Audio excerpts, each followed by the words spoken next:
যুক্তরাষ্ট্রের ফ্লোরিডা অঙ্গরাজ্যের পাম বিচ আন্তর্জাতিক বিমানবন্দরের নাম আনুষ্ঠানিকভাবে পরিবর্তন করে প্রেসিডেন্ট ডোনাল্ড ট্রাম্পের নামে রাখা হয়েছে। বৃহস্পতিবার থেকে বিমানবন্দরটির নতুন নাম হয়েছে প্রেসিডেন্ট ডোনাল্ড জে ট্রাম্প আন্তর্জাতিক বিমানবন্দর।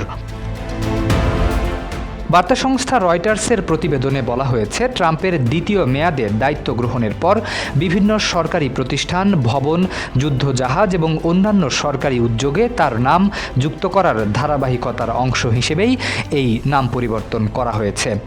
প্রতি সপ্তাহে সর্বোচ্চবার বিকাশ পেমেন্টে 50 জন হবেন পেমেন্ট চ্যাম্পিয়ন। জিতে নিন টিভি সহ আকর্ষণীয় সব প্রাইজ। ফ্লোরিডার পাম বিচ শহরে অবস্থিত ট্রাম্পের বিলাসবহুল মার-আ-লাগো রিসোর্টের কারণে অঙ্গরাজ্যটিতে তার শক্ত অবস্থান রয়েছে। সেই প্রেক্ষাপটে বিমানবন্দরের নাম পরিবর্তনকে তার প্রতি সম্মান প্রদর্শনের একটি গুরুত্বপূর্ণ পদক্ষেপ হিসেবে দেখা হচ্ছে। ওয়াশিংটনের বিভিন্ন প্রতিষ্ঠানে নিজের নাম বিস্তারের উদ্যোগও নিয়েছেন ট্রাম্প।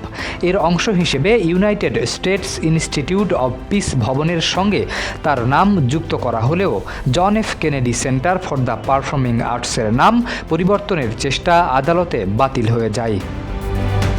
শরীফ উদ্দিন, ইত্তেফাক নিউজ।